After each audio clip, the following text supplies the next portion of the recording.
is a test of the new weather radio warning alarm device. During potentially dangerous weather situations, specially built receivers are automatically activated to warn of the impending hazard. Tests are normally conducted by the National Weather Service every Wednesday and Saturday between 10 a.m. and 12 noon. When there is a threat of severe weather in the area, the test is postponed until the first good weather day. Reception of this broadcast and the warning alarm will vary from place to place.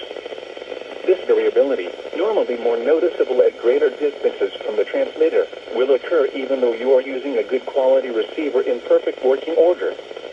The warning alarm will be activated for severe thunderstorm, tornado, and flash flood watches, and for severe weather warnings affecting the following counties in the KIH 58 listening area: in Alabama, Calhoun, Chambers, Cherokee, Clay, Cleburne, Coosa, Etowah, Jefferson, Randolph, St. Clair, Shelby, Talladega, and Tallapoosa. And in Georgia, Carroll County.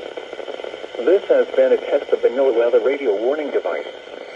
We now return to normal programming.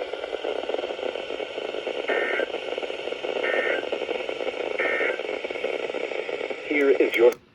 Well, you activated for an unrecognized message. Okay. You had clear signal. Cloudy in the late morning and early afternoon. You didn't even activate at all. Maybe because you had bad signal. Oh well. Well, that was the BMH test.